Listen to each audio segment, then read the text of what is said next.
Bonjour à tous et bienvenue à la webconférence Apsis Cyborg. Aujourd'hui, nous allons voir comment simplifier votre mise en conformité avec Sage X3. Nous allons passer une petite heure ensemble et cette session sera présentée par Jérôme Gousseau, Pre-Sales Consultant chez Sage, et Philippe Laviolette, chef de projet avant-vente Business Development Sage X3 chez Apsis Cyborg. Tout au long de cette session, vous pourrez nous poser vos questions dans la zone de chat située à droite de votre écran et nous y reviendrons en fin de conférence. Et je laisse maintenant la parole à Jérôme et Philippe pour la suite de ce webinaire. Merci Clémence. Je vais commencer par vous faire un petit rappel, une petite présentation de qui nous sommes, de ce que nous faisons chez Apsis Cyborg autour de CEDX3. Donc si tu peux passer à la suivante, Jérôme. Voilà. Donc pour rappel, donc Apsis Cyborg, c'est 35 ans d'expérience, 600 collaborateurs, un chiffre d'affaires de 95 millions d'euros en 2024 qui sera vraisemblablement en croissance sur l'exercice 2025 qui vient de se clôturer. Donc nous accompagnons 3300 clients au quotidien, aussi bien au niveau du déploiement qu'au niveau des équipes de support. Nous sommes répartis au niveau national sur 13 agences et 2 agences à l'international qui sont Londres et Bruxelles. Donc notre cœur de métier, nos activités, c'est effectivement l'intégration de solutions de gestion. C'est notre principale activité évidemment, et nous apportons tout un ensemble de services qui vont du conseil au développement spécifique, en passant par l'hébergement et l'assistance évidemment, qui est la deuxième grosse activité chez Apsis Cyborg, le support des solutions que nous avons déployées. Justement, ces solutions, donc elles sont multiples. Donc l'objectif pour nous, c'est d'être en capacité de venir enrichir les systèmes d'information que nous déployons chez nos clients avec tout un ensemble de briques applicatives. Alors bien évidemment, autour de nos 2 acteurs majeurs qui sont Sage, qui est le principal, et Microsoft avec son ERP et son CRM. Et on va y greffer tout un ensemble de solutions, donc qui sont des solutions qui vont de la trésorerie en passant par des solutions RH, donc solutions RH type Silae, trésorerie type Agicap ou Kiriba, et des solutions RH essentiellement autour de Silae et Lucas. Donc voilà un petit peu pour résumer. Et là aujourd'hui, on va se concentrer sur le sujet qui nous intéresse particulièrement jusqu'à à cette réforme qui entre en vigueur à la rentrée prochaine, puisque nous y sommes pour certains, et qui va s'étaler sur une année pour les autres, qui est la RFE. Donc aujourd'hui, on va échanger autour de ce sujet avec Jérôme, qui va vous donner un aperçu de où est-ce qu'on en est avec Sage, puisque comme vous le savez, Sage a été agréé en tant que plateforme agréée et propose des solutions directement intégrées dans Sage X3. Voilà, je te passe la parole, Jérôme. Merci Philippe. Donc bonjour à tous. Donc effectivement, je vais revenir donc sur cette réforme de la facture électronique. En introduction, donc je vais revenir sur l'actualité du moment. Alors Philippe vient d'en parler. Donc c'est principalement, on va dire, donc l'immatriculation définitive donc de la plateforme agréée Sage, qui est effective depuis le 19 décembre 2025. Donc ça veut dire quoi? Ça veut dire que voilà, officiellement, donc la plateforme agréée Sage est habilitée à émettre, à recevoir des factures donc au format électronique, également à converser avec l'administration fiscale pour acheminer donc les données de facturation et de paiement. Voilà, en résumé, donc elle est habilitée à assurer en fait la conformité des flux de facturation électronique avec les exigences légales et réglementaires de cette réforme. Donc ça c'était l'actualité du moment. Donc au-delà de la conformité réglementaire, Sage a décidé d'aller un petit peu plus loin dans la digitalisation en fait de l'entreprise. Alors si on regarde les chiffres donc qui sont aujourd'hui disponibles sur francenum.gouv, qui est le portail de transformation numérique des entreprises, donc le portail du gouvernement. La transformation numérique est considérée comme une opportunité par la majorité des entreprises. Pour autant, uniquement une moitié des entreprises accordent réellement une forte priorité à ce sujet-là, et principalement centrée sur la thématique de la cybersécurité. Donc, votre solution Sedge est le socle pour accompagner, accélérer cette digitalisation donc, de votre entreprise. Donc, en d'autres termes, donc vous faire gagner en efficacité, en productivité et bien évidemment en compétitivité. Sachant que les bénéfices de la digitalisation sont à tous les étages de votre organisation et de vos processus. Alors aujourd'hui, il est certain que la facture électronique est un catalyseur de cette transformation digitale, mais finalement, elle ne porte qu'une infime partie des bénéfices potentiels que les entreprises peuvent réaliser autour du sujet de la digitalisation. Alors, on reviendra sur effectivement cette digitalisation au sens plus large, mais on va s'attarder quand même donc sur le sujet principalement de la facturation électronique aujourd'hui. Donc, on vient de le dire, plateforme agréée, donc immatriculée définitivement. Donc, ça signifie quoi? Ça signifie que en tant que client Sedge, votre solution, en l'occurrence Sedge X3, est d'ores et déjà prête pour répondre donc à cette conformité réglementaire de la réforme qui nous arrive à grands pas. Donc c'est-à-dire que vous êtes en mesure de pouvoir avec la solution proposée envoyer, recevoir des factures électroniques de manière très très simple.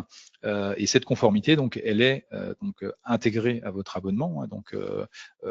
Ça veut dire que l'accès effectivement à la plateforme agréée et son portail collaboratif, on y reviendra juste après, sont systématiques, et dès lors que vous disposez en fait d'une solution Sedge dans la dernière release en l'occurrence. Alors on reviendra sur le sujet des releases, on dit toujours dans la dernière release, c'est pas forcément que la dernière qui peut être concernée, donc on aura l'occasion de revenir sur ce sujet-là en fin de présentation.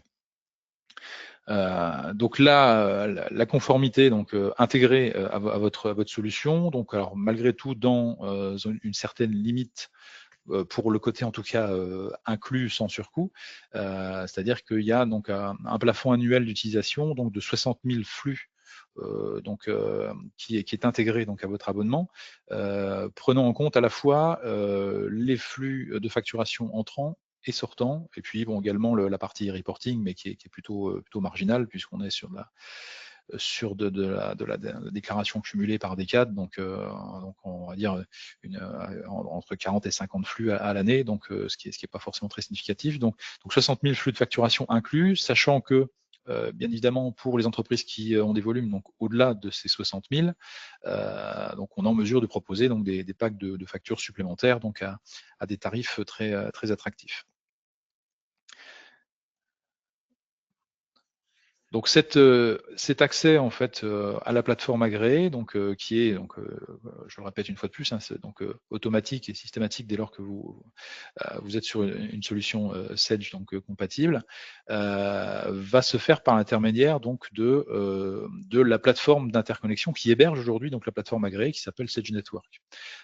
Et c'est cette plateforme-là qui va en l'occurrence permettre de proposer en fait un peu plus que la simple conformité vis-à-vis de la réforme, puisqu'en fait cette plateforme cette network, plateforme d'interconnexion, va permettre justement de connecter entre elles un ensemble de solutions et de services qui vont de fait être à disposition de la solution Sedge et en lien avec la plateforme agréée.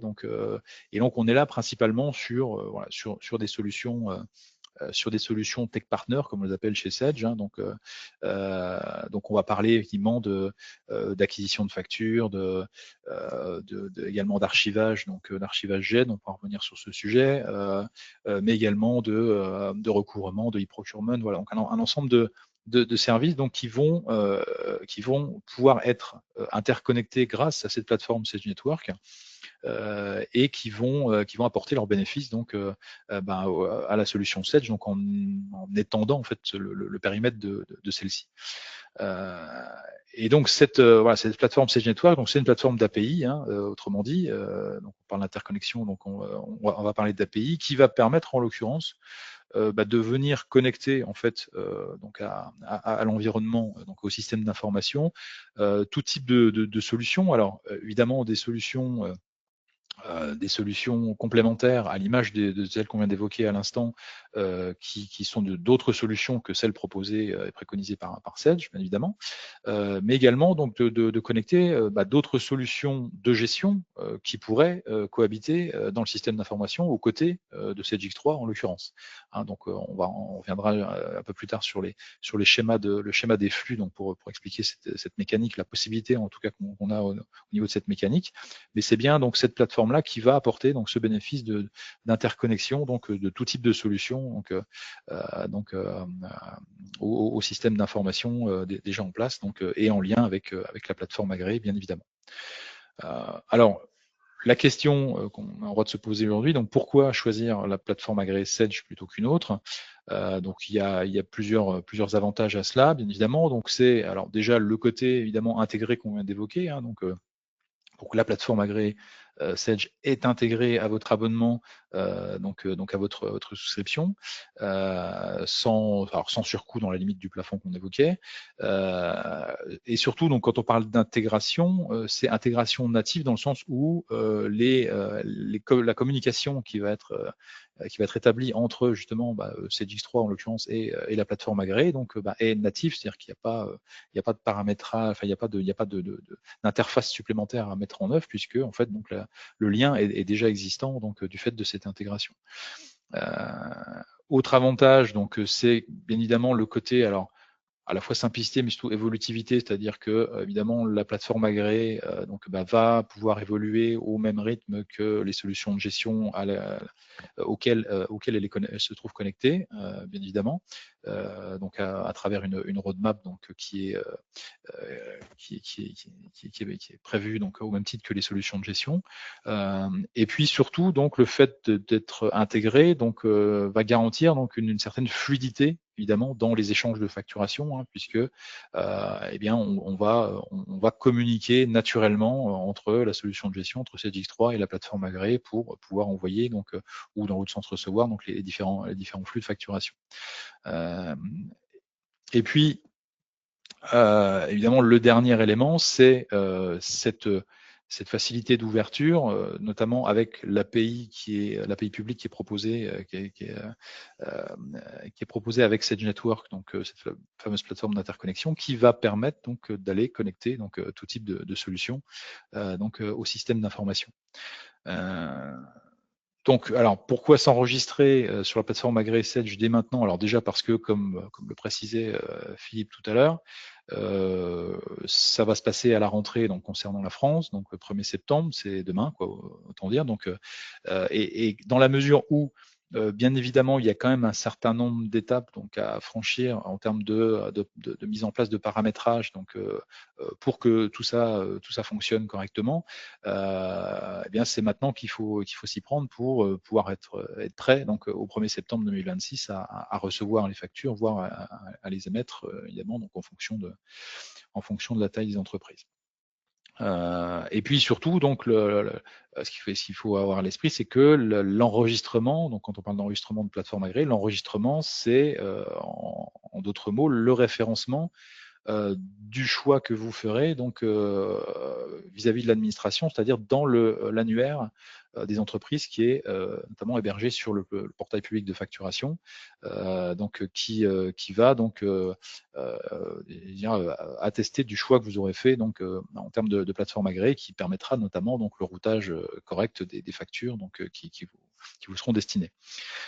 Donc il n'y a plus forcément de temps à perdre pour enregistrer son choix. Alors après, plateforme agréée Sedge ou une autre, mais dans tous les cas, il faut s'enregistrer dès maintenant pour pouvoir espérer donc être prêt au 1er septembre 2026, bien évidemment. Alors si on revient sur effectivement le schéma de notre plateforme Sage Network, donc c'est cette plateforme-là est la plateforme qui héberge d'ores et déjà donc la plateforme agréée Sage. Donc c'est on va dire le premier élément qui a été connecté au network pour pouvoir se retrouver connecté évidemment donc aux solutions de gestion derrière. Et puis le deuxième élément qui va de pair avec la plateforme agréée, c'est en fait donc son portail collaboratif. Hein, donc, ce sont les deux éléments qui sont inclus dans votre abonnement sans surcoût, hein, sachant que bien évidemment les autres solutions, elles, seront pas forcément gratuites au même titre que la plateforme agréée et son portail collaboratif. Donc, il y aura une tarification associée. Donc, le côté intégré sans surcoût, ça concerne vraiment la plateforme agréée et le portail collaboratif. Portail collaboratif, donc qui est donc l'élément qui va alors permettre dans un premier temps de gérer l'inscription à la plateforme agréée, l'inscription officielle à la plateforme agréée, mais qui va également être l'élément qui va vous permettre de visualiser en fait tous les flux qui transitent par la plateforme agréée. C'est-à-dire que pour faire simple, la plateforme agréée, c'est une boîte noire, hein, c'est ni plus ni moins qu'un canal de communication par lequel vont transiter des flux XML en l'occurrence, et on aura l'occasion de voir rapidement tout à l'heure que un flux XML à l'œil humain, c'est pas forcément très lisible. Donc même si on pouvait à un moment donné intercepter donc le fichier qui est envoyé à la plateforme agréée ou qui est reçu par celle-ci, il serait pas forcément lisible en l'état. Donc l'idée ici du portail collaboratif, c'est de vous procurer ce côté lisible en fait donc des flux de facturation, donc aussi bien entrant que sortant. Et puis en complément, viendront s'ajouter, alors peut-être plus de manière non plus incluse dans l'abonnement, donc il y aura peut-être aussi certainement une tarification associée, mais d'autres fonctionnalités qui vont permettre de gérer par exemple des notions de litige, de relance, gestion de paiement, donc voilà, donc d'étendre un petit peu le périmètre en fait du portail, donc pour ne pas forcément le limiter à la seule visualisation des flux qui transitent par la plateforme agréée, mais en tout cas en l'état, c'est effectivement ce qu'elle est capable de faire, donc c'est de vous donner ce côté lisible donc des flux de facturation en question. Si on revient sur le détail des flux, voilà, tels qu'on les a imaginés donc chez Sage avec la plateforme agréée, on va commencer par le flux entrant, le flux achat. Donc sur un flux classique, donc on a notre fournisseur qui a fait lui-même son choix de plateforme agréée, qui va pouvoir converser donc avec la plateforme agréée Sage, donc hébergée sur le network, et qui va permettre donc la récupération des fameux flux XML, donc qui seront envoyés par le fournisseur pour pouvoir les intégrer directement donc dans la solution compatible, donc en l'occurrence SageX3.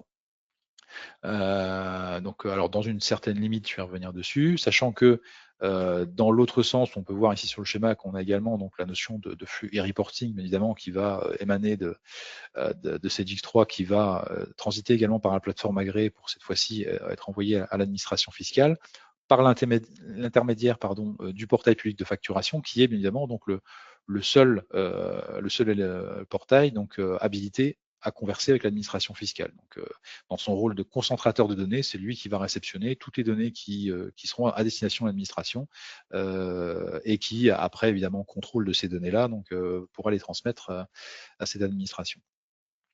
Donc là, on est sur un flux classique, mais qui a somme toute ses limites, comme je le disais, c'est-à-dire que le flux qu'on va intégrer, et on pourra le voir juste après, donc en image, si je puis dire, le flux qu'on va intégrer dans SageX3 sera principalement donc un flux de facturation avec les données d'en-tête et de pied de facture, c'est-à-dire qu'on ne va pas récupérer le détail des lignes, même si celle-ci figure dans l'échange, dans le fichier XML, mais voilà, lié à des contraintes techniques, on ne va pas pouvoir récupérer donc les lignes, le détail des lignes au niveau de la facture, et il conviendra donc dans SageX3, une fois qu'on aura créé la facture, donc par picking tel qu'on le fait aujourd'hui, d'aller rechercher les lignes de réception, voire de commande selon les cas, qui correspondent à la facture, donc avant de pouvoir la valider. Maintenant, cet aspect-là, on sait l'automatiser effectivement, donc en intégrant justement donc en termes d'interconnexion, donc une plateforme, enfin une solution de dématérialisation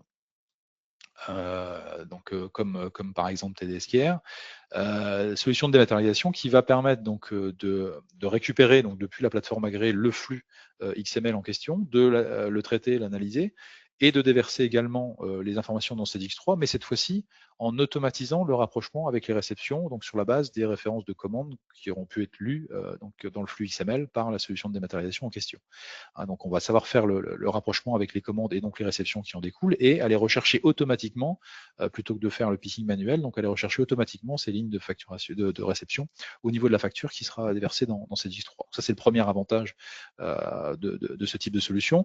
Le deuxième, c'est que tout ce qui concerne les flux de facturation hors réforme, c'est-à-dire hors B2B France, donc notamment des fournisseurs internationaux, qui vont continuer, eux, à envoyer une facture papier ou une facture PDF, eh bien, on va savoir les traiter avec cette solution-là, donc sur un même pied d'égalité que dans le cadre du flux classique B2B France, c'est-à-dire qu'on va récupérer les documents, donc alors soit scanner le document papier, soit récupérer le PDF directement, le traiter, l'analyser donc au niveau de la solution de dématérialisation et pouvoir le déverser donc sur le même principe qu'un flux B2B France, donc dans CEDIX3 en automatisant le rapprochement. Donc ça c'est le deuxième avantage. Et le troisième et dernier avantage donc lié à ce type de solution, c'est l'aspect évidemment archivage, hein, donc c'est la GED, puisque il faut savoir que la plateforme agréée ne dispose pas de solution d'archivage intégrée et en même temps c'est pas ce qu'on lui demande, hein, c'est-à-dire que l'administration donc dans son cahier des charges a été très très précise.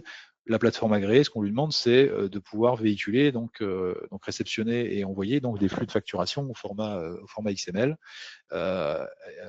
En flux de facturation, incluant aussi donc les flux de reporting, les flux de cycle de vie des factures également, de statut.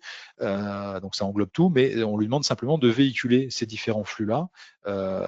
Et à aucun moment, donc, il n'a été question d'une obligation pour une plateforme agréée de proposer cet archivage-là. Même si certaines plateformes agréées aujourd'hui qui faisaient initialement de l'archivage et sont arrivées sur le sujet plateforme agréée par la suite proposent forcément cette notion d'archivage. Donc là c'est pas le cas de la plateforme agréée Sedge. Donc du coup, comme c'est pas non plus le cas au niveau de CEDIX3, donc on n'a pas non plus d'archivage légal à valeur probante au niveau d'X3. Eh bien, donc cette solution de GED va permettre de gérer ce côté archivage des flux de facturation qui émanent de la plateforme agréée. Et puis, pour terminer sur le flux entrant, donc on a aussi envisagé, comme je l'évoquais un peu précédemment, le cas de solutions autres qu'une solution Sedge et autres que CEDIX3 en l'occurrence, donc dans le système d'information, qui aurait la nécessité également de réceptionner à un moment donné donc des flux de facturation qui émanent de la plateforme agréée. Donc sans forcément être obligé de dire on va faire un pont entre du coup X3 qui est déjà connecté à la plateforme agréée et qui va récupérer ces flux là pour les redéverser dans la solution. On saurait remettre en place donc le même type de lien qui existe aujourd'hui nativement entre la plateforme agréée Sedge et Sedge X3 par l'intermédiaire de cette fameuse API publique donc du Sedge Network qui est mise à disposition pour pouvoir donc interconnecter ces deux solutions donc si c'était nécessaire. Donc ça c'est pour le flux donc entrant. Si on regarde le pendant côté sortant, donc on a toujours dans un flux classique, cette fois-ci, alors Sedge X3 qui, dans son rôle de solution compatible, comme on les appelle maintenant, hein, donc anciennement opérateur de dématérialisation, solution compatible, ça signifie qu'elle est habilitée donc à produire un fichier normé donc dans l'un des trois formats du socle exigé par la réforme, à savoir donc C2I, UBL ou FactureX. En l'occurrence, chez Sedge, on a fait le choix donc du format UBL. Donc Sedge X3 est en capacité à produire un format normé UBL qui sera véhiculable donc sans blocage particulier par la plateforme agréée donc pour être envoyé au client. Et donc là c'est qu'on parle de e-invoicing ou e-reporting, donc dans les deux cas de figure, donc effectivement la solution demeure compatible. Et donc là, on va envoyer ça à la plateforme agréée qui va aller interroger le portail public de facturation et ce fameux annuaire des entreprises pour collecter les données de routage de la facture, savoir en quelque sorte où envoyer la facture au client, puisqu'il se sera enregistré donc au niveau de cet annuaire, et on va pouvoir donc véhiculer ce flux de facturation pour une mise à disposition du client via sa plateforme agréée. Ça, c'est sur le flux classique. Et puis, on a aussi donc pris en compte les cas, je dirais, non plus le cas, mais les cas de solutions autres qu'une solution Sage dans le système d'information, au même titre que le côté entrant, avec deux cas de figure qui se distinguent. Donc, soit cette solution autre, elle est compatible au même titre aujourd'hui qu'un Sage X3, c'est-à-dire qu'elle est en capacité à produire un fichier normé sur un des trois formats qu'on évoquait précédemment. Et à ce moment-là, on saura, à l'aide de l'API publique du network, une fois de plus, donc la connecter à la plateforme agréée pour que celle-ci puisse récupérer directement le flux sortant de cette solution et l'acheminer vers la plateforme du client. Et puis, il y a bien évidemment l'autre cas où cette solution autre que Sage n'est pas forcément compatible, c'est-à-dire qu'elle va continuer à produire une facture à un format PDF classique. Et là, on s'est proposé également des solutions donc, pour rester dans le cadre de la réforme, via la solution de dématérialisation, en l'occurrence, donc qui va pouvoir récupérer ce PDF au même titre qu'un flux entrant, pour l'analyser, extraire les informations donc, de ce PDF-là, mais cette fois-ci non plus pour aller déverser ça dans l'ERP pour aller créer une facture, mais pour recomposer en fait un fichier au format, à un format normé qui pourra être accepté par la plateforme agréée, qui pourra être envoyé donc, par le canal de communication à la plateforme du client. Donc c'est un convertisseur XML en fait qui va permettre de recomposer donc un fichier accepté pour pouvoir l'envoyer donc au client. Et donc dans le périmètre du network, on a vu apparaître, alors côté entrant, j'en ai pas parlé, mais côté sortant également, ce fameux portail collaboratif, donc Sage Connect, c'est son petit nom, qui est donc le fameux côté visuel donc de la plateforme. Donc il est connecté à la plateforme agréée et tout ce qui transite en termes de flux, que ce soit entrant ou sortant par la plateforme agréée Sage, va être visible, on va dire, dans le portail collaboratif, donc directement. Donc pour pouvoir donc faire en sorte que l'œil humain sache voir le flux de facturation, contrairement à la lecture du flux XML qui demeure impossible. Alors rapidement, je vous propose d'illustrer un petit peu donc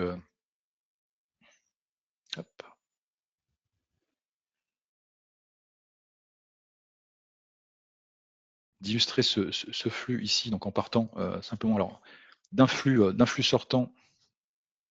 Donc on va générer une facture qu'on va envoyer donc à un client et puis on verra la réception de cette facture par le client de l'autre côté, donc pour faire un flux de bout en bout en fait. Donc ici, alors schéma pour préciser que donc ici on va pouvoir générer en fait donc la facture à partir soit des factures clients, factures vente, soit des factures. Jérôme, on voit pas ton écran, je pense. On est sur alors c'est un problème de slide partage, pardon. Alors, je croyais avoir partagé l'écran et pas juste le navigateur. Je vous prie de m'excuser, je vais repartager mon écran. J'avais pris pourtant tout l'écran. Normalement, ça devrait être bon. En principe. Oui, c'est bon. Très bien. Hop. Je vais agrandir un peu, on voit bien les choses. Donc ici, donc soit à partir d'une facture de vente, facture client, soit à partir d'une facture tiers client, facture comptable. Hein, donc les deux vont permettre de réaliser donc l'envoi. Donc ici, on va prendre en exemple tout simplement une facture de vente ici, alors que je vais simplement dupliquer. Hop, pour éviter de la ressaisir. Voilà, je duplique. Cette facture-là, donc il va falloir bien évidemment la valider pour pouvoir ensuite donc la transmettre. Donc ça, c'est une étape obligatoire. Donc ici, je vais effectivement donc valider cette facture. Voilà. Et donc à partir de là, donc alors il y a des étapes alors qui vont pouvoir se passer en tâche de fond, si je puis dire. Hein, donc on va pouvoir automatiser. Donc étape de préparation dans un premier temps qui va consister simplement en la reprise des informations liées à la facture qu'on vient de créer dans la table des factures pour aller les greffer dans une table temporaire, une table donc qui sera la table qui sera interrogée par la fonction, le traitement de génération du fichier en fait, donc pour venir y piocher donc les informations concernées. Donc on va isoler en fait les informations dont on a besoin au niveau du fichier XML dans une table dédiée. Ça c'est le côté préparation. Et puis après, ces informations-là, on va les mettre en relation avec ce qui est attendu dans le fichier XML, donc en termes de balises, hein, comme on appelle ça. Donc on va faire une mise en correspondance en quelque sorte, c'est le côté mapping, hein, donc des données de facturation X3 avec les données attendues au niveau du fichier XML pour s'assurer que on dispose bien de toutes les informations au niveau du fichier XML qu'on va générer ensuite. Et si c'est pas le cas, donc il faudra faire des ajustements donc avant de pouvoir générer en fait donc le fichier. Ici, dans l'assistant, il n'est pas encore arrivé le flux. Hop.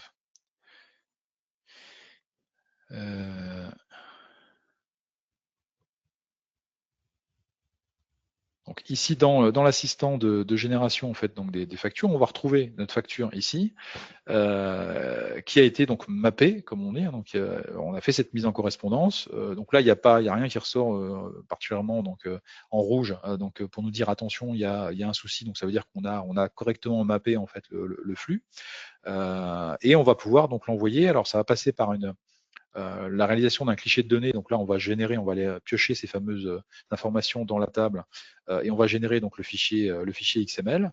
Et puis, une fois qu'on l'a fait, donc on va pouvoir l'envoyer en fait donc à la plateforme agréée. Hein, et donc là, c'est là que s'arrête le côté un peu visuel du flux. Hein, c'est-à-dire que jusque-là, on voyait à peu près ce qu'on faisait. Là, on va envoyer ça dans la fameuse boîte noire, dans le canal de communication donc de la plateforme agréée. Puis là, on n'a plus vraiment de maîtrise vis-à-vis de ce canal-là, si ce n'est par l'intermédiaire du fameux portail collaboratif donc qu'on a évoqué précédemment. Donc là, voilà, c'est parti dans le canal. Alors évidemment, on sait encore quand même voir ce qu'on a envoyé. Ce qu'on a envoyé au niveau de ce flux de facturation. C'est-à-dire que ici, si je visualise effectivement les différents éléments envoyés, voilà, je peux visualiser ici ce que je viens d'envoyer à l'instant, et notamment donc le côté en fait flux XML, hein, donc le fameux qui n'est pas tellement lisible à l'œil humain, c'est-à-dire que ici sur ma facture du 15, si je regarde ce qui a été généré en réalité, voilà, ça ressemble effectivement à ça. Et donc là, alors même si là c'est pas formaté comme on a l'habitude de le voir pour un fichier XML, donc il n'y a pas les retours chariots, donc où c'est un petit peu plus lisible en temps normal, mais là voilà, on voit qu'on a affaire à des choses qui sont pas forcément très lisibles à l'humain, donc d'où l'intérêt effectivement de bénéficier de ce portail collaboratif, de proposer ce portail collaboratif qui permet le côté visuel en fait donc du flux en question. Hop, donc là, on va fermer effectivement ici.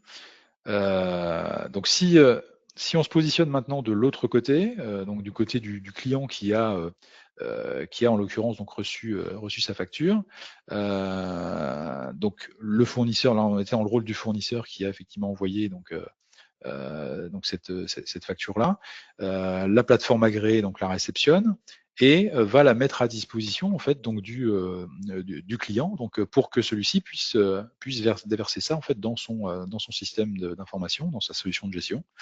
Et donc là il va y avoir donc une mécanique, alors la mécanique inverse de tout à l'heure, c'est-à-dire qu'il y a également la notion de mapping qui va être faite, mais dans l'autre sens, c'est-à-dire qu'on va mettre en relation en fait donc les différentes informations du fichier XML avec les données attendues par X3 pour aller s'assurer en fait donc qu'on a bien récupéré donc toutes les informations. Et ensuite donc une fois que ça a été fait, on va dans l'assistant en fait donc ici récupérer donc les différents éléments donc avec le résultat du mapping. Alors là le flux n'est pas encore arrivé malheureusement, Le résultat du mapping, c'est-à-dire que soit c'est mappé correctement et donc là il n'y a rien qui ressort en rouge, donc une fois de plus, ou alors donc il y a un mapping incomplet, c'est-à-dire qu'il manque une information, ou éventuellement donc on n'a pas paramétré, puisque là il s'agit d'un paramétrage de CGX3 en l'occurrence, au niveau du fournisseur, donc la destination de la facture, à savoir est-ce que c'est une facture d'achat que je génère ou plutôt une facture tiers fournisseur, puisque là aussi en entrant on va savoir également gérer donc les deux cas de figure comme pour le côté sortant, donc facture d'achat côté flux achat ou facture tiers fournisseur côté flux comptable. Et donc si on est resté sur un paramétrage manuel, donc ça va obliger l'utilisateur à ce stade-là de venir dire bah oui je vais générer plutôt une facture d'achat ou plutôt une facture tiers quand c'est paramétré, donc ça arrive directement et on sait donc en sélectionnant la facture, elle est créée directement donc celle-ci dans la solution de gestion, donc dans CGX3. Et une fois que celle-ci est créée, donc elle est créée comme je le disais tout à l'heure, donc de la manière suivante. Si bien y aller, voilà. C'est-à-dire qu'en fait, on va créer donc la facture avec les informations récupérées dans le fichier XML, donc au niveau en-tête et au niveau pied, pied de facture. Et le corps de la facture va se retrouver alimenté avec une ligne divers, donc sans quantité, sans montant, qu'il conviendra donc manuellement de venir remplacer donc en effectuant donc le picking comme on sait le faire donc dans CGX3 des lignes de réception concernées ou lignes de commande en fonction des cas, en supprimant donc la ligne qui a été générée par défaut pour pouvoir ensuite donc valider la facture. Et donc c'est bien cette étape-là qu'on va savoir automatiser par l'intermédiaire donc d'une solution de dématérialisation telle que Tedeschi.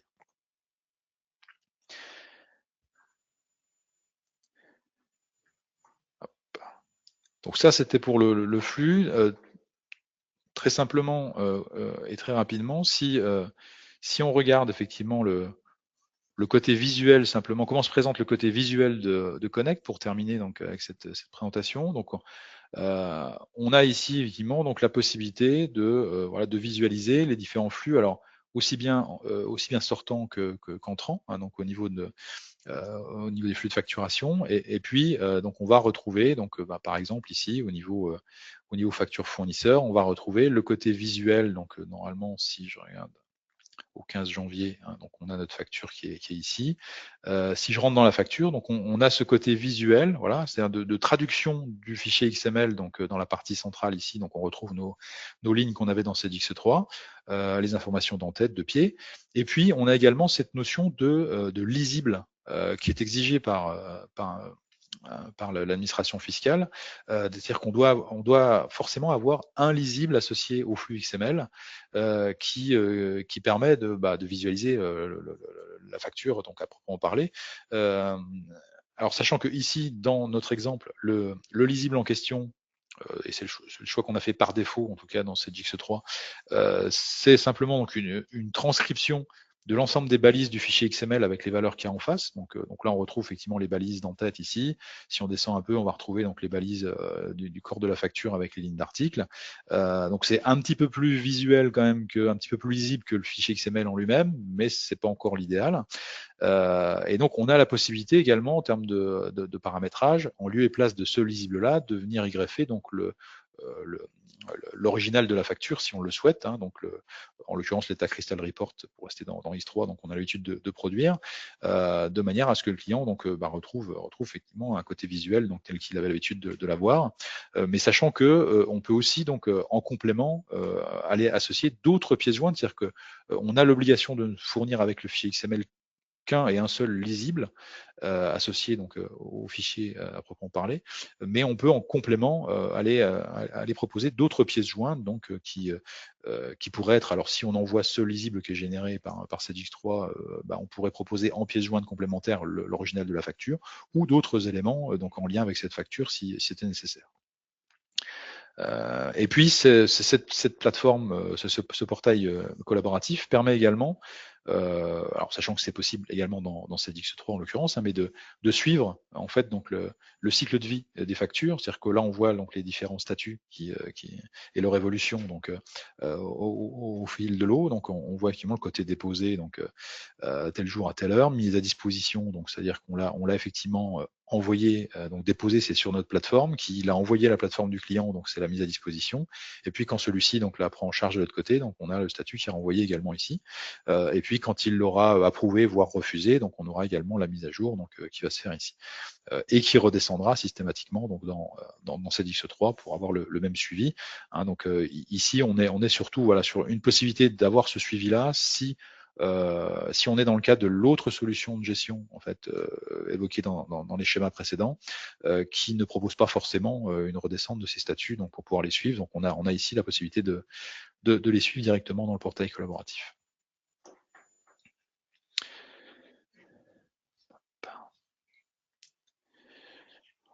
Voilà pour cette petite présentation. Alors si on revient, est-ce que vous pouvez me confirmer que vous voyez toujours mon écran, qu'on n'ait pas le même problème que tout à l'heure de partage?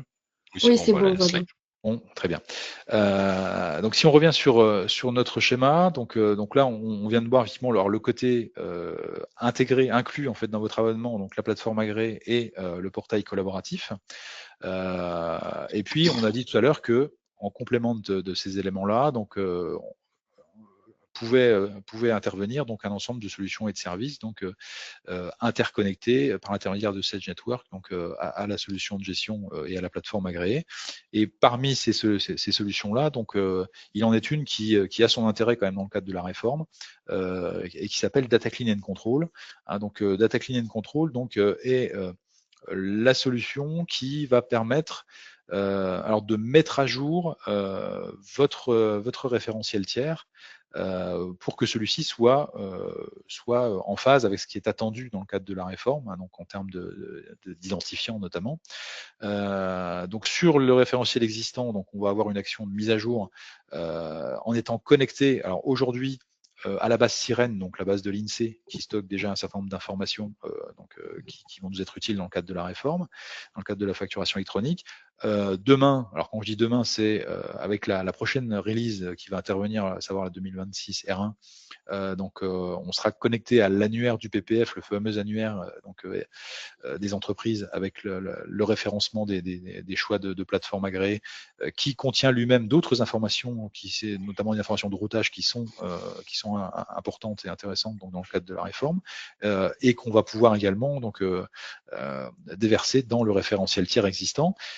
Cet outil-là a aussi la vocation à être un assistant de création des nouveaux tiers, c'est-à-dire que vous allez créer un nouveau tiers, plutôt que de prendre le risque de saisir des identifiants qui ne soient pas forcément les bons et que on ait la nécessité de passer par une phase de contrôle par la suite, eh bien autant les créer tout de suite avec les bonnes informations. Et donc cet outil-là va permettre également d'aller, donc toujours en connexion avec la base Sirène demain l'annuaire, chercher ces infos-là au moment où vous créez le tiers pour les implémenter tout de suite dans la fiche, donc de manière à avoir une information correcte dès le départ.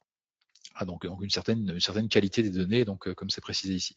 Cet outil-là, cette solution-là va également permettre d'identifier donc des doublons, donc doublons doublons de SIRET, doublons de numéro de TVA intracommunautaire qui pourraient exister dans le référentiel tiers. Hein, donc il va faire ressortir ces éléments-là pour pouvoir intervenir en correction sur ces doublons si nécessaire. Et puis surtout, donc il propose un processus, un réel processus de contrôle des données, c'est-à-dire qu'on va avoir la capacité à créer des listes de travail qu'on va pouvoir affecter à différents utilisateurs, donc qui vont intervenir dans le cadre de la mise à jour du référentiel existant, histoire d'étaler la charge en fait de travail au niveau de cette correction. Et puis, donc, évidemment, cette solution, elle est évolutive dans la mesure où, comme je le disais, on va avoir la connexion avec l'annuaire du PPF.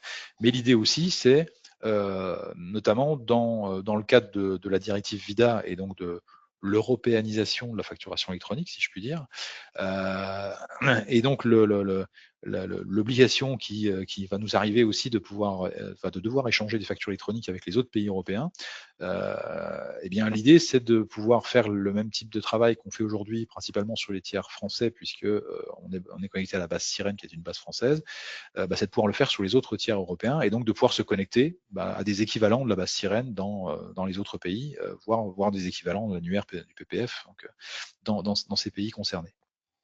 Donc il y a ce côté évolutif donc, qui demeure au même titre donc, que l'évolution de CEDIX3 directement ou de Sage Network et de sa plateforme agréée. Et puisqu'on parle d'évolution, donc effectivement, donc, parlons roadmap. Donc au niveau de la roadmap, au niveau purement opérationnel. Donc, il y a d'un côté, évidemment, ce que vous avez la nécessité de faire à votre niveau, et principalement, vous l'aurez compris, donc le choix et l'inscription à la plateforme agréée, qui sera celle que vous retiendrez, idéalement la plateforme agréée Sage, évidemment. Et puis, il y a en parallèle évidemment donc cette fameuse évolution à la fois, enfin de l'ensemble des solutions Sage en fait, donc à la fois de Sage X3, à la fois de Sage Network, de la plateforme agréée, du portail collaboratif, on l'a évoqué tout à l'heure, et des solutions comme le DCC, donc on vient de l'évoquer à l'instant. Hein, donc tout ceci est inscrit donc dans une roadmap donc qui suit son cours, donc dans un cadre d'amélioration continue. Donc on voit ici en 2026 R1 donc des choses qui vont arriver, donc dont la connexion à l'annuaire que j'évoquais juste avant.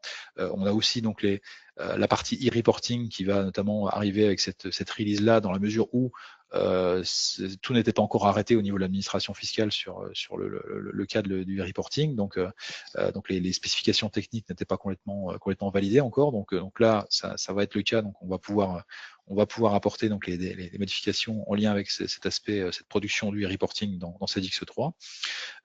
Et puis donc j'en avais parlé tout à l'heure, on va revenir sur ce côté release pour préciser que évidemment, donc tout ce qui arrive au fil de l'eau dans les différentes releases va pouvoir aussi bénéficier, donc sans forcément mettre en œuvre la release en question, sans forcément être sur la dernière release, comme je l'évoquais au tout début. On va pouvoir faire bénéficier donc les releases précédentes de l'accès à ces fonctionnalités, alors en lien avec la facturation électronique uniquement, en ayant la possibilité de remonter jusqu'à, alors même si dans le cadre de la LCP, ça va pas forcément durer, mais on peut en remonter jusqu'à la 2024 R1. C'est-à-dire qu'on va, dès la sortie de la 2026 R1, donc produire un patch qui va contenir uniquement les fonctionnalités en lien avec la facturation électronique et qu'on va pouvoir donc backporter sur les releases précédentes, hein, donc 25 R2, 25 R1, 24 R2 et potentiellement 24 R1, même si, comme je disais, donc on va bientôt entrer en ESP sur cette version-là. Et puis, bien évidemment, donc, comme je l'évoquais juste avant, dans le cadre de cette fameuse directive VIDA, qui est la directive européenne, hein, donc, et cette fameuse européanisation de la facturation électronique, eh bien, Sage X3 étant une solution internationale, donc, bien évidemment, donc, elle continue d'évoluer aussi vis-à-vis des autres pays et de leurs propres réformes, alors qui est propre à chacun des pays, hein, puisque bien évidemment tous ne vont pas fonctionner sur le même principe. C'est-à-dire que nous en France on parle d'échange de flux de facturation via des plateformes agréées. En Belgique, donc ce qui a démarré au 1er janvier de cette année, c'est un peu différent. Il n'y a pas de notion de plateforme agréée, mais il y a l'usage en fait du réseau européen, alors qui sera également exploité donc par l'ensemble des pays européens à terme, qui est le réseau PayPal, et donc la transmission via ce réseau des factures électroniques, donc dans un format aussi XML malgré tout, donc on est quand même sur les mêmes types de formats. Et puis donc en Allemagne par exemple, donc voilà, il n'y a pas non plus de notion de plateforme agréée et pas d'usage encore du réseau PayPal, puisqu'on est encore sur de l'envoi par email de flux de facturation, mais également dans un format normé, puisque là, on est sur le format Zugferb, donc le format Facturix, hein, qui est à la base un format en partie allemand. Donc voilà, il faut savoir que Sage X3 continue d'évoluer donc sur ces différentes législations, ces différents pays, donc vis-à-vis de la facturation électronique, donc pour demeurer donc compatible dans tous les pays qui sont ou seront concernés donc par cette facturation électronique. Voilà donc pour cette présentation donc de la facturation électronique avec les solutions Sage. Merci Jérôme. Merci beaucoup Jérôme et Philippe pour cette présentation. Et donc nous passons maintenant à la session questions-réponses. J'ai reçu beaucoup de questions, on va essayer de répondre à un maximum d'entre elles. La première est: la PA Sage n'intègre pas de solution GED ni d'archivage des factures?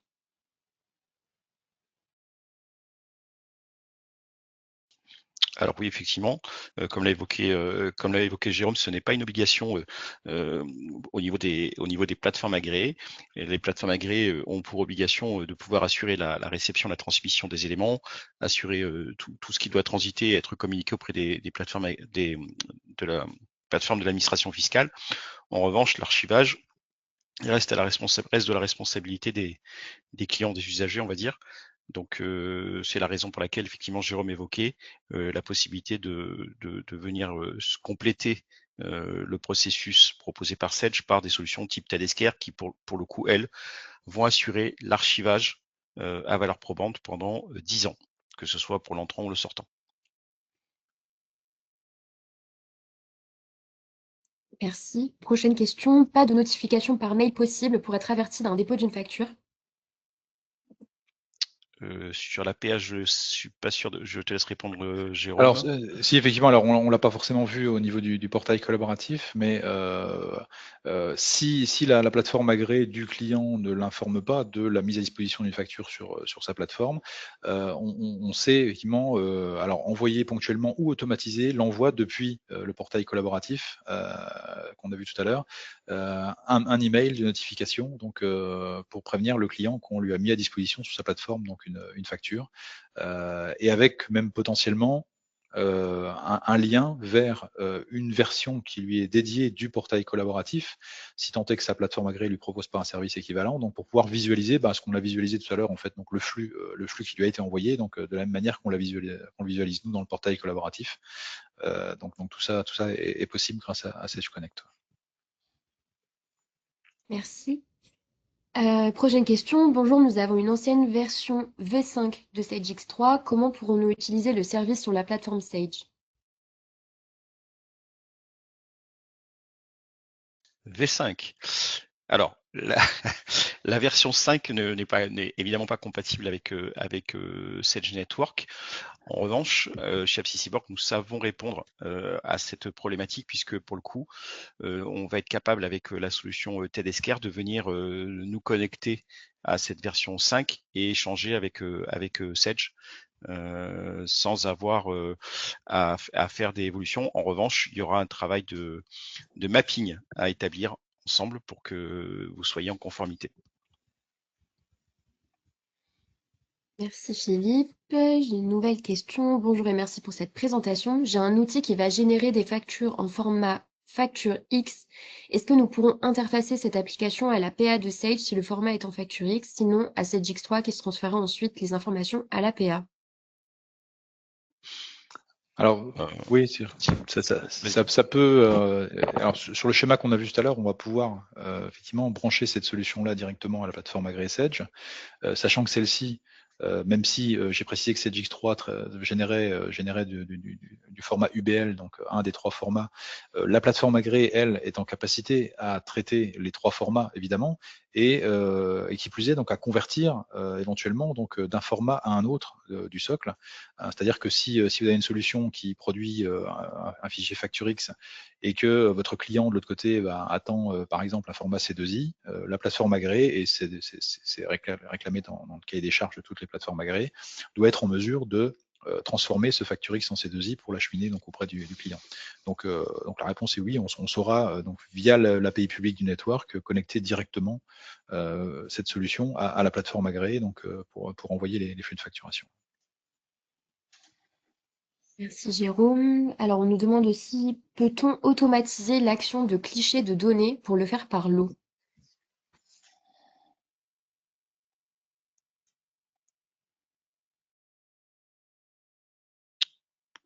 Je pense qu'on peut le faire par abonnement, Jérôme.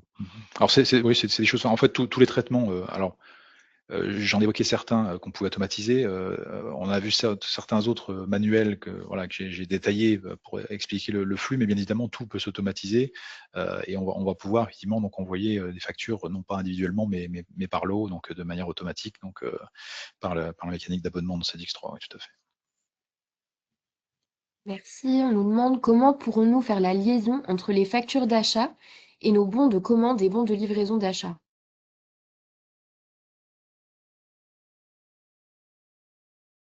Alors, facture d'achat. Alors, ce que montrait Jérôme, c'est effectivement que la facture, si on est juste équipé de Sage Connect, Sage Network, la facture va se créer dans X3 effectivement avec l'entête et le pied. Le rapprochement se fait manuellement.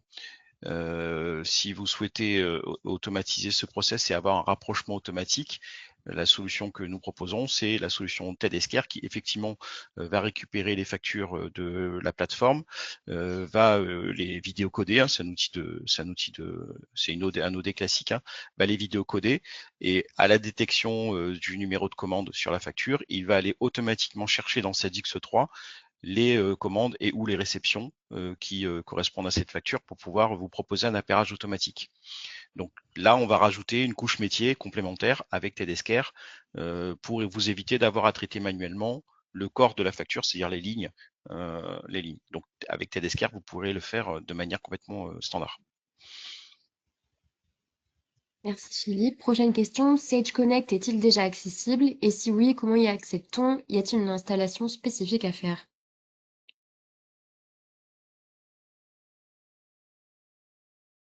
Alors, il est déjà à disposition effectivement avec les dernières releases, hein, depuis en l'occurrence la 2024 TR1, qui est la première version compatible. Donc l'accès se fait par l'intermédiaire d'une URL et donc une identification classique dans la solution. Mais sachant que voilà, pour le moment, il n'y a pas encore de possibilité de toute façon de faire d'échanges, et de pouvoir réaliser ce qu'on a fait, ce qu'on a simulé tout à l'heure, au niveau des applications. Donc tout n'est pas encore ouvert, mais en tout cas, oui, le Sage Connect est accessible, est d'ores et déjà accessible, notamment dans un cadre de référencement de la plateforme agréée, comme on l'a vu tout à l'heure, puisque c'est par là qu'on va passer pour s'enregistrer. Vous avez pour ce faire une démarche plutôt administrative auprès du responsable commercial qui vous accompagne pour faire évoluer la clé, le serial de votre licence pour pouvoir en bénéficier. Merci, je continue à recevoir beaucoup de questions. Le module Data Clean et Control sera-t-il disponible pour tous, même sans l'APA Sage Network? Alors, tu peux me relire la question, excuse-moi? Alors, est-ce que le module Data Clean and Control sera disponible pour tous, même sans avoir l'APA Sage Network? Oui, c'est disponible. Alors, à partir d'un minimum, alors je sais plus la version minimale, mais à partir d'une certaine version, oui, vous pouvez en faire la demande pour pouvoir en disposer et en tout cas, par contre, vérifier votre version. Oui, il est également disponible depuis la 2024 R1 minimum. Merci. Prochaine question pour la partie facture de vente. Est-ce qu'il est possible de générer l'UBL dans X3 et utiliser la version Tedescar complète en tant que PA plus archivage? Alors techniquement oui, mais dans l'absolu ça ne sert pas forcément puisque Tedescar va chercher directement les données dans la solution dans cette X3. Donc comme il y a un connecteur standard qui existe, vous pouvez le faire, mais c'est pas nécessaire. Merci. On demande aussi si Data Clean and Control est gratuit ou bien payant. Payant. Oui, comme je le précisais tout à l'heure, en fait, les seuls éléments qui sont vraiment inclus sans surcoût dans votre abonnement, c'est la plateforme agréée et le portail collaboratif. Les autres solutions qui peuvent graviter autour de cette network, qu'on a vu sur le schéma, dont Data Clean and Control, sont effectivement des options payantes. Merci. Et je vais prendre une dernière question. Nous essaierons de revenir vers vous pour répondre aux questions auxquelles on n'a pas pu apporter des réponses lors de ce webinaire. En cas de refus des factures de clients, pourra-t-on générer des factures rectificatives?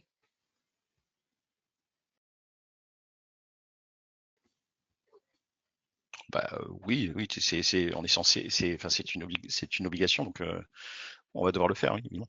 Effectivement, une facture refusée, la mécanique, c'est de faire un avoir et de refaire une facture derrière pour apporter la correction. Donc ça fait partie effectivement des obligations dans le cadre de la réforme.